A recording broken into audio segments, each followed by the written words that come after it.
시청자 여러분 안녕하십니까. 더 리더 최남수입니다.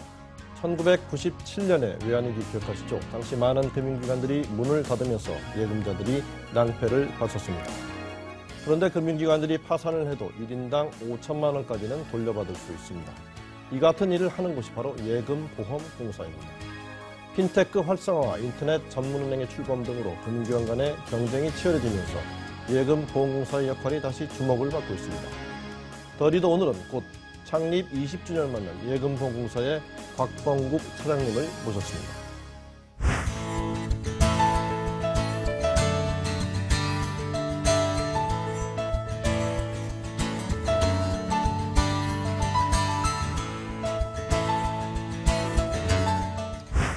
네, 사장님 좀 바쁘신데 출연해 주셔서 감사합니다. 감사합니다. 예. 그 예금보험공사 제가 오프닝에서도 뭐 간략하게 설명은 드렸습니다만은 그래도 또 많은 일을 하시는데요. 그래서 시청자 여러분에게 어떤 일을 하는 곳인지 좀 소개해 주시죠. 예, 아까 말씀하신 대로 잘 저희 기관을 표현을 하셨다고 생각을 합니다. 예금보험공사는 평소에 그 부보 금융기관이라고 저희는 칭합니다만 그 금융 회사들을 통해서 미리 기금을 적립을 해서 금융기관들이 부실화돼서 파산이나 이 정리 상황이 올 경우에 예금자들을 보호해주는 그런 그 역할을 담당하고 있습니다. 말씀하신 대로 5천만 원까지 저희가 그 보장을 하는 그런 역할을 담당하고 있고요. 부실 금융기관을 정리하는 그런 역할도 저희가 담당을 하고 있습니다. 그래서 예금보험공사는 결국은 금융시장의 안정과 예금자의 보호를 위한 그런 정책적 업무를 담당하고 있는 것으로 이해하시면 될 것 같습니다. 예. 곧 창립 20주년을 맞으시죠? 언제신가요? 생일이? 예, 금년 6월 1일이 예금보험공사 20주년이 됩니다. 예, 얼마 남지 않았는데요. 창립 20주년을 맞는 의미, 또 어떤 계획을 가지고 계신지요? 예, 그 예금보험공사는 96년 6월 1일 날 설립이 됐습니다. 그 당시 직원이 한 33명 정도. 외환위기 발생하기 딱 한 해 전에. 그렇습니다. 법은 이미 95년 말에 저희가 법을 만들어서 96년 6월 1일 날 설립이 됐기 때문에 어떻게 보면 IMF를 미리 염두에 둔 것은 아니나 나름 금융 구조조정이라고 하는 부분의 그 상황을 대처해 나가는 데는 상당히 시의적절하게 준비를 한 그런 기관이라고 볼 수 있고요. 지금 현재 직원 수는 한 650명 정도 됩니다. 그래서 20년의 그 업력이 말해주듯이 상당히 많은 성장을 가진 그런 기관이고 기본적으로 지금 저희 기관이 생각하고 있는 것은 97년의 IMF 위기 이후에 2008년 세계적인 금융위기 이후에 또 저축은행을 정리했던 그런 아픈 기억들이 있기 때문에 앞으로는 가급적이면 사후의 부실을 정리하는 것보다는 사전에 그 금융 부실을 막을 수 있는 그런 선제적 역할이 저희 기관에게 주어진 임무가 아닌가 생각을 해서 그런 부분들에 대한 노력을 앞으로 해나가야 되는 것이 저희 기관이 국민들에게 지고 있는 그런 식의 부담이 아닌가 이렇게 생각을 하고 있습니다. 예, 뭐 문제가 터진 후에 하기보다는 터지는 것 자체를 좀 막아보시겠다. 그렇습니다. 이런 말씀이셨는데 취임하신 게 작년 5월 이제 뭐 정확히 이제 1년이 돼가시는데요. 그렇습니다. 예금보험공사하고 상당히 인연이 많으시다고 들었습니다. 그 설립 작업에도 참여하시고 두루두루 일을 같이 해오시고 또 예금보험공사는 기대하지 않은 선물이다. 뭐 이런 말씀도 하셨다는데 취임 1년 소회가 어떠십니까? 예, 뭐 모든 공직자들에게 주어진 길이 뭐 본인이 원한다고 해서 오는 길들은 아니기 때문에 제가 솔직히 예금보험공사의 그 사장으로 부임하게 될지 부분은 깊이 생각은 하지 않았습니다만 개인적으로 상당히 인연이 깊습니다.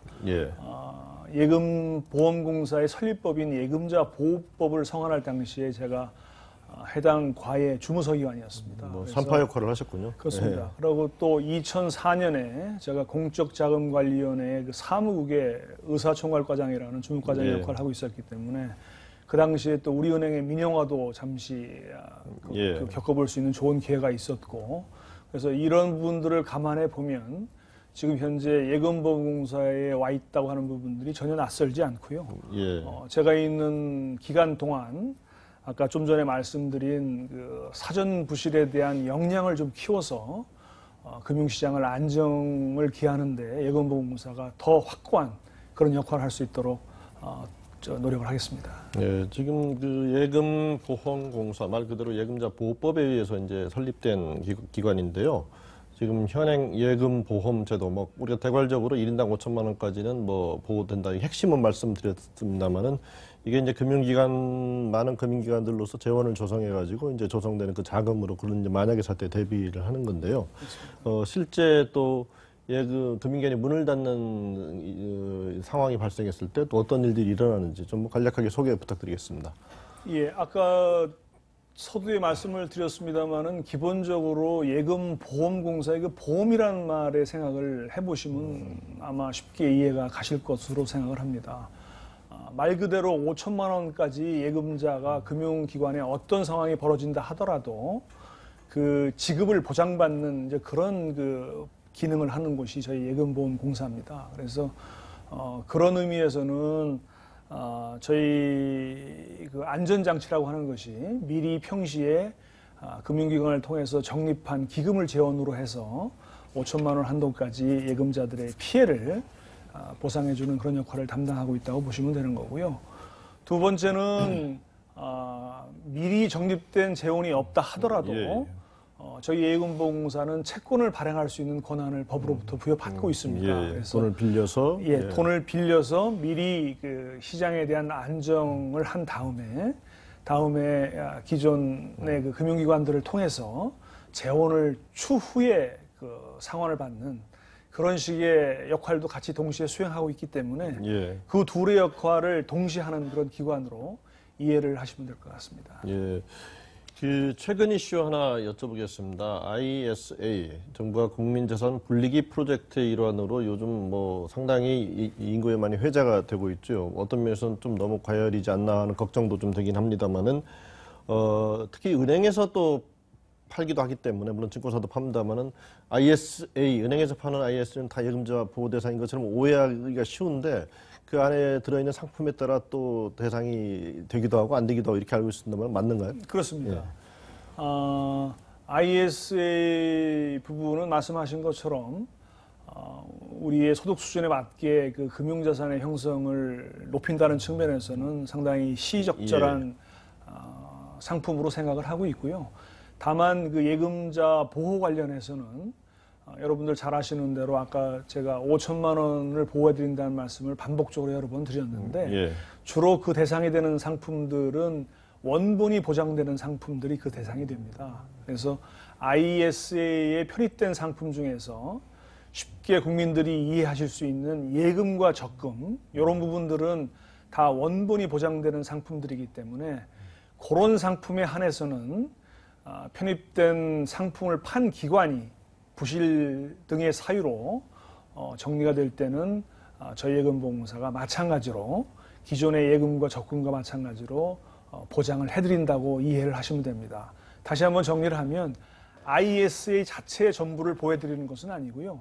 그 안에 편입된 상품 중에 원본이 보장되는 예금, 적금 등을 저희 예금보험공사가 보장해드리는 걸로 그렇게 이해를 하시면 될 것 같습니다. 좀 쉽게 얘기하면 이제 주식형 펀드라든가 ELS 같이 투자형 상품들의 경우는 예금보호 대상이 아니다. 그렇습니다. 투자라는 말 자체가 저에게 주고 있는 것처럼 리스크를 좀 본인이 책임을 지고 상품을 운영해야 되는 것으로 그렇게 이해를 하고 있습니다. 사실 저희가 지금 쭉 1인당 5천만 원 한도에서 예금 보호가 된다고 했지만 사실 어떤 면에서 보면 5천만 원까지만 되는 겁니다. 그래서 예금 기관을 선정할 때 상당히 주의를 좀 하실 필요가 있는데요. 이 좀 잘 살펴서 건강한 금융기관에 자기 예금을 이렇게 불입을 하고 해야 될 텐데 그거를 예금자 입장에서 어떻게 좀 쉽게 좀 확인하고 이렇게 비교해 볼 수 있는 그런 방법이 있을까요? 예, 사실은 지금까지 그 통장이라든지 이제 이런 부분들을 통해서 그 예금자 보호 여부에 대한 상품 안내들을 좀 드리고 했었는데요. 2011년도에 저희가 그 저축은행 사태를 지켜오면서 겪었던 경험들에 비춰보면 이 취약계층이라든지 뭐 이런 취약계층들은 여러분들은 쉽게 뭐 노년층에 계신 분들이라든지 다문화 가정에서 한국에 정착해서 사시는 분들이라든지 분들을 예상해 볼 수 있을 텐데 그런 분들에 대해서는 좀 설명을 조금 잘해줄 필요가 있습니다. 그래서 정부가 법 개정을 통해서 금년 6월부터는 그 금융기관에서 이런 예금자 보호에 대한 설명 의무를 반드시 이행하도록 법으로 규정을 했습니다. 그래서 아마 금년 6월부터는 2011년 저축은행 사태의 그 후순위 채권과 같이 자칫 예금 보호가 되지 않는 상품임에도 불구하고 그런 부분들이 잘 설명이 안 돼서 피해를 받은 부분들이 아마 제도적으로 조금 해소되지 않을까라는 생각을 하고 저기 예금보험사는 6월부터 그런 부분들이 금융기관들에서 잘 실천될 수 있도록 주의 깊게 잘 살펴보겠습니다. 예. 그 사장님, 현재 예금자 보완도 1인당 5천만 원. 이게 96년에 법 제정 당시부터의 금액인가요? 한번 뭐 손질이 한번 된 적이 있는지요? 예, 그 쉽게 보면은 97년 IMF 이후에는 전액 보장을 하지 않으면 금융의 그 뱅크런이라고 해가지고 모든 상품을 다 인출하는 사태가 올 수 있었기 때문에 그때는 전액 보장을 했고요. 2001년에 이제 부분 보장제도 다시 환원하면서 5천만 원으로 전부 전 금융기관을 통합을 한 그런 경험을 가지고 있습니다. 심한 위기 상황에서는 뭐 전액 다 돌려줬지만은 좀 안정되면서 5천만 원. 근데 지금 이제 오랜 기간 5천만 원을 유지해왔기 때문에 다들 이제 자산 운용의 규모도 커졌고 또 뭐 물가 이렇게 생각하면 또 실질 기준으로 보면 또 5천만 원보다는 적을 거고 해서 조금 이거 좀 올려야 되지 않느냐 뭐 이런 주장이 있는데 어떻게 생각하시는지요? 예, 그 예금보호 한도 부분 관련해서 법에서 지금 규정을 하고 있습니다만은 참 상당히 그 민감한 사항입니다. 그렇죠. 아시는 대로 이제 보험료와 보호를 받는 금액이 서로 연계돼 있기 때문에 사실은 이제 보호 한도를 올린다고 하는 얘기는 어떻게 보면 보험료를 조금 더 내야 되는 문제가 좀 더 내야 되는 거죠? 그렇습니다. 분명히 있습니다. 그래서 상황을 잘 유의 깊게 봐야 될 필요성은 있고요. 지금 현재 상황 부분을 간략히 말씀을 드리면 저희 같은 경우에는 저희 1인당 GDP의 한 1.6배 정도의 수준입니다. 5천만 원이라고 하는 것이 저희 국민소득의 1인당 국민소득의 한 1.6배 정도를 차지하고 있는데 미국이나 영국, 뭐 캐나다, 일본 같은 예를 비춰보면 사실은 조금은 다소 낮은 상황입니다. 아까 앵커님께서 말씀하신 대로 시간이 많이 지났고 해서 그런 상황입니다만은 이제 기본적으로 이 보험료라고 하는 것은 보호 한도라고 하는 것은 보험료와의 연계성이라든지 금융기관들의 수용력 이런 부분들을 고루 봐야 될 사안들이기 때문에 현재 연구 용역을 진행하고 있고요. 주의 깊게 어떤 부분들이 그 예금자에게 가장 최선의 아닌지 부분에 대해서는 많은 고민을 하겠습니다. 그 다음 이슈는 사실은 이제 조금 오래된 이슈인데 그 우리은행 뭐 민영화 또는 이제 정부 지분 예금보험공사 가지고 있는 지분 매각 이슈죠. 전직 금융위원장은 이제 직을 걸고 그런 강한 의지를 가지고 이제 민영화에 나서시기도 했는데 여러 가지 여건상 지금 통째로 넘기는 건 좀 상당히 좀 어려워졌고 이제 과점 주주 그런 대로 이제 주식을 갖는 여러 주주들을 만드는 방안들이 진행되고 있는데 지금 어떻게 진행되고 있고 앞으로 전망 어떻게 보시는지요? 예, 그 우리은행 민영화권 관련해서는 앵커님 말씀하신 대로 상당히 방법적인 부분에 대한 논의는 충분히 이루어진 것으로 생각을 하고요. 기본적으로 민영화라고 하는 것은 그 시장에서 매수를 해야 되는 그런 상대가 있는 그 사안입니다. 그래서 말씀하신 대로 최근에 주식시장의 침체라든지 일시적인 부분들을 고려해서 잠시 조금 휴지기 비슷한 기간을 갖고 있습니다만 예금보험공사는 지금도 그 수요 기반을 넓히는 노력을 우리은행하고 같이 당국 포함해서 노력을 하고 있고요. 시장을 잘 지켜보고 있습니다. 그래서 지금 저희가 추진하는 그 방안이 시장을 감안한 다양한 방안들을 모두 고려를 하고 있기 때문에 예전에 비해서는 민영화에 대해서 당국을 포함해서 느끼는 그 민영화의 의지는 상당히 강하다고 이해를 하시면 될 것 같고요. 다만 그 공적 자금이 투입된 기관들의 그 재원을 회수하는 일들이기 때문에 최선의 성과물들이 돌아오도록 하는 것이 저희들 기관의 책임입니다. 그래서 말씀하신 부분들을 잘 유념해서 민영화를 조기에 달성할 수 있도록 최선의 노력을 다하겠습니다. 사실 예금보험공사 워낙 일이 많으시겠지만 최근에 굉장히 바쁘셨던 일이 있습니다. 2011년 이제 저축은행 사태 그때 이제 중추적인 역할을 하셨는데 이제 저축은행 그 이후에는 조금 문제가 예, 지금 뭐 정상화했다고 보시면 됩니다. 지금 뭐 현재 어떻게 부실저축은행 정리 문제가 어떻게 정리되고 있는지 좀 요약해 주시죠. 예.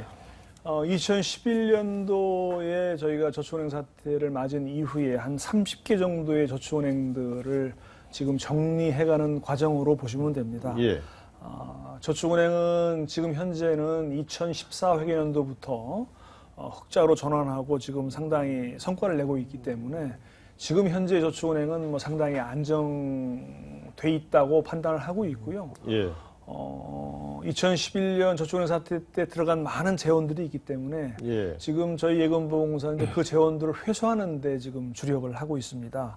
그 당시 들어갔던 돈이 한 27조 한 2천억 정도가 들어갔는데 27조 2천억의 돈들이 이제 아까 제가 서두에 말씀드린 그 1인당 5천만 원 한도 내에서의 보호라든지 또는 제3자 인수를 통해서 부실금융기관을 정리한다든지 이런 과정을 통해서 돈들이 들어갔습니다. 그래서 그 들어간 비용을 저희가 최소화하는 것이 저희 기관의 책무이기 때문에 현재 회수에 주력을 하고 있고요. 저희가 당시 예측했던 부분들에 비해서는 지금 현재 한 77% 정도 선까지는 회수를 한 것 같습니다. 77% 회수율이. 그래서 27조 2천억에 대한 부분을 회수했다는 것은 아니고 그 당시에 저희가 이제 회수가 가능하겠다고 생각한 금액들이 있습니다. 그래서 얼마 정도? 그 당시에 저희가 회계법인이 평가한 것은 한 9조 7천억 정도로 평가를 했는데 저희의 그 추계로는 그것보다는 더 많이 상회하는 금액을 회수할 수 있을 것 같습니다. 27조와 9조의 차이는 뭐 불가피하게 손실 처리가 그렇습니다. 뭐 모든 금융기관들을 정리하는 과정에서 불가피하게 투입해야 되는 이제 비용으로 생각을 하고요. 회수를 많이 하는 것이 이제 그 비용을 최소화시키는 부분에 효과를 가지고 오고 있기 때문에 아까 제가 말씀드린 대로 9조 7천억의 회수 예상액보다는 훨씬 많은 금액의 회수가 될 것으로 그렇게 예상을 하고 있습니다. 그 당시에 아무래도 이제 그 처리하는 돈이 필요했기 때문에 이제 공적 작업으로 인해서 이제 부채가 많은 중점 관리 기관으로 지정이 됐죠. 뭐 빚도 좀 많이 줄이셨다고 들었는데. 예. 그냥 단적으로 뭐 여러분들 이제 아시는 대로 최근에 공공기관 선진화 정책을 추진하면서 공공기관들이 지고 있는 부채를 감축하는 게 상당히 현재 정부의 큰 정책 과제입니다. 예금보험공사가 전체 공공기관 부채를 차지하는 비중도 그렇게 작지는 않습니다. 13년 말 기준으로 한 46조 원 정도의 저희가 그 부채를 갖고 있기 때문에 그 부채는 아까 이제 말씀드린 대로 미리 예보채라고 하는 것을 시장에서 발행을 해서 조달한 재원으로 이제 금융기관을 정리한 이제 그런 것들입니다. 최근에 상당히 성과가 있었습니다. 14년도에 5조 3천억 원, 작년에는 8조 1천억 정도를 정리를 했습니다. 그래서 지금 현재 남아있는 부채는 한 33조 정도가 남아있는데요. 하여튼, 저희가 갖고 있는 그 역할이, 금융시장이 부실화돼서 불가피하게 예금자들에게 피해가 왔을 때 조달한 그런 부채를 가급적 빠른 시일 내에 상환하고 그 비용을 최소화할 수 있도록 앞으로도 부채 감축에 최선의 노력을 다해 나가겠습니다. 네, 저희가 지금까지는 이제 예금자 보호, 예금 보호 문제 얘기했는데 또 금융기관으로부터 많은 빚을 내서 또 어려움 겪고 있는 서민들 있습니다.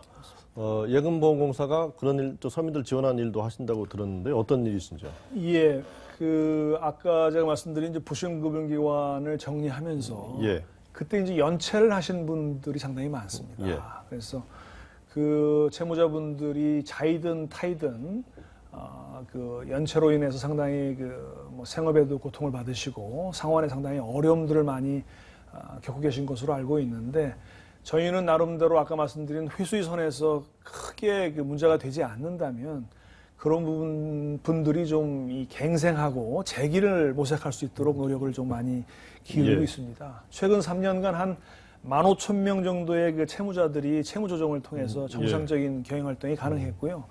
기업 또한 146개 정도의 기업들은 부실을 딛고 다시 정상기업화됐습니다. 또 그 과정에서 저희가 한 4,800억 정도를 조기 상환을 받아서 회수 재원으로 씀으로 인해서 어떻게 보면 상호 윈윈하는 그런 식의 좀 따뜻한 그 채무 조정의 역할도 담당할 수 있도록 노력을 해나가고 있습니다. 그 예금보험공사 외환위기라는 큰 위기에 이제 뒤처리도 맡았고 또 부실 저축은행들 처리도 맡았기 때문에 뭐 국제적으로 상당히 실력을 인정받는 또 기관이 아닐까 하는 생각도 해봅니다. 이제 위상도 높아지고 있다는 소식 들었는데요. 국제예금보험기구협회 연사총회에서 이제 올해 예금보험기구상 받으셨다고 어떤 공로를 인정받으셨는지 또 집행위원으로 또 선출되셨다는데요. 두루두루 좀 소개 좀 해주시죠. 자랑 좀 해주시죠. 예. 다른 나라에 비해서 저희가 상당히 그 역동성이 있는 과거의 경험들을 많이 했기 때문에 저희가 그런 식의 이 부실을 정리했던 경험들을 회원국들하고 많이 공유를 하고 있고요. 아마 그런 부분들이 그 회원국들한테 좀 좋은 인식을 갖고 있지 않았을까라는 생각을 조심스럽게 해봅니다. 작년 10월에 저희가 사실은 한 회원국에 상을 2번을 준다고 하는 건 상당히 부담스러운 일일 텐데 작년에 그런 그 해외 예금보험기구와의 그 협력 부분들에 대한 평가를 잘 받아서 작년 10월에 그 올해 예금보험기구상을 2번째 수상을 했습니다. 저희 예금보험공사로서는 상당히 그 영예스러운 일이었고요. 저는 또 그 국제예금보험기구의 그 의사결정을 하는 그 위원회의 집행위원으로 직접 참석을 하고 있습니다. 그래서 지금도 시간만 내면 저희가 한 16개국과 그 KSP를 통해서 저희의 그 정리 경험 등을 공유해주고 있는데 하여튼 그 국제 그 예금보험기구 내에서 한국의 그 예금보험공사가 그런 식의 그 역할들을 더 잘 해나갈 수 있도록 그렇게 노력을 해나가겠습니다. 조금 다른 이슈입니다. 이제 예금보험공사 공공기관이다 보니까 요즘 많이 논의가 되온 노동개혁의 좀 이제 모범적인 사례가 돼야 하는 또 부담도 있으신데 지난해 임금 피크제 도입 선도기관으로 지정이 되신 거죠? 그렇습니다. 그 일정 기간이 지나면 임금을 깎더라도 자기가 일할 수 있는 기간을 늘리는 제도 아닙니까? 그래서 지금 성과 중심의 문화를 요즘 정부가 강조하고 있는 성과 중심 문화를 확산하기 위해 뭐 다양한 노력을 하신다고 들었는데요. 어떤 모범 사례를 가지고 계신지 소개 부탁드리겠습니다. 작년에 이제 임금 피크제에서도 마찬가지입니다만 저희가 이제 정년이 연장됨으로 인해서 정년이 임박해 옴으로 인한 어떤 그 회사 내의 부분과 청년들의 일자리 창출에 대한 부분들을 어떻게 보면 잘 조화롭게 그 이행한 부분이 이제 작년에 임금 피크제로 알고 있습니다. 공공기관들은 국민 여러분들께서 잘 아시는 대로 경제가 어렵거나 그럴 경우에 좀 선도적인 자세를 좀 견지하고 시장에 늘 메시지를 주는 그 역할들을 해야 된다고 생각을 합니다. 그래서 그런 의미에서 예금보험공사는 2011년 이후에 이미 성과제를 도입을 해서 지금 잘 진행을 해오고 있는 기관입니다. 다만 그 폭과 내용에 약간의 수정을 통해서 민간에 확산시켜야 되는 임무들을 갖고 있기 때문에 조직 내에서의 공정한 대우를 위해서 노조와 잘 협력해서 최선의 성과가 도출될 수 있도록 최선의 노력을 다하겠습니다. 뭐 좋은 성과 기대해 보겠습니다. 그렇게 하겠습니다. 사실 이 프로그램에 나오는 분들이 대부분 리더십니다. 그래서 사실은 모든 리더의 숙제는 소통 아니겠습니까? 그 밑에 사람들하고 잘 의사소통하는 건데 뭐 스탠딩 서서 하는 다가에 또 국제기구에서 하는 뭐 타운홀 미팅 같은 어떤 노력들을 하고 계시고 있다고 들었는데요. 곽범국 사장의 소통 리더십 어떻게 좀 차별화될 수 있을까요? 기본적으로 그 조직의 역량이라고 하는 것은 조직 구성원이 개인의 목표보다는 조직의 목표를 앞에 내세울 때 아마 가능하지 않을까 이렇게 생각을 합니다. 그렇게 하기 위해서는 기관장을 포함한 그 임원 등 간부진이 직원과 잘 소통하는 것이 필요하다고 생각을 합니다. 그래서 예전 같은 톱다운 방식으로 통용될 수 있는 시대는 이미 지나간 것 같고요. 직원들하고 직접 대화를 하는 노력들을 많이 하고 있습니다. 아까 이제 통대회라고 하는 것은 2달에 한 번씩 그 오후에 짧은 다과 시간을 겸해서 길지 않은 시간에 제가 직접 직원들에게 보고를 드립니다. 직원이 몇 명 정도 되시는데요? 뭐 저희는 650명 조직이기 때문에 강당이 나름대로 있습니다. 그래서 그쪽에 직원분들이 왔을 때 회사에서 중요하다고 생각되는 부분들에 대한 보고도 제가 직접 드리고 또 우수한 부서들에 대한 시상도 같이 하고 또 다과도 나누고 하면서 가급적이면 직원들의 의견을 많이 들으려고 노력을 하고 있고요. 이런 식의 소통을 통해서 조직원 스스로 자기가 몸담고 있는 조직에 대한 어떤 목표에 대한 의식만 같이 공유가 된다 그러면 어떠한 부분들도 충분히 이행할 수 있을 것으로 생각을 하고요. 저는 특히 직원들 전화번호를 다 가지고 있습니다. 그래서 요새 같은 좋은 세상에 문자를 통한 직원들과의 소통에도 소홀함이 없도록 노력을 하고 있습니다. 문자 비용이 좀 많이 나오실 것 같은 생각이 그건 그렇습니다. 예. 시간이 다 돼서 마지막 질문 드리겠습니다. 사실은 예금자 보호 대상은 사실 전 국민인 거죠, 사실. 그렇죠? 그래서 나오신 김에 예금 보험 제도의 미래상, 청사진 좀 밝혀주시죠. 예. 공공기관은 설립 그 자체에는 분명히 국민들께서 주신 엄중한 책무가 있다고 생각을 합니다.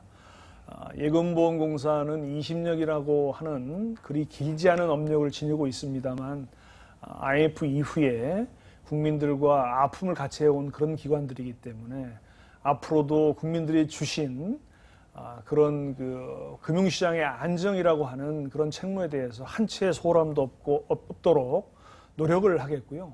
특히 올해 6월 1일 맞는 20년을 기해서 조금 더 성숙된 자세로 사전적으로 금융시장의 부실을 막는 그런 파수꾼의 역할에 한치의 소홀함이 없도록 그렇게 노력을 해나가겠습니다. 많이들 성원해 주시면 감사하겠습니다.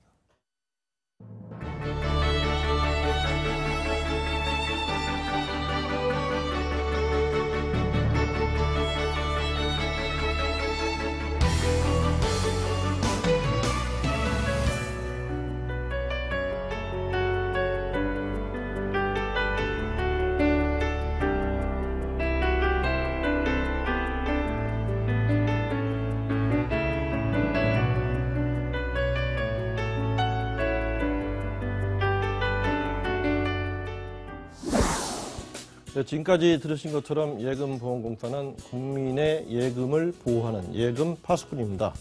곽범국 사장님이 이끄는 예금보험공사가 앞으로도 한국 경제와 금융 시스템의 건강을 지키는 든든한 역할을 해줄 것을 기대해 봅니다.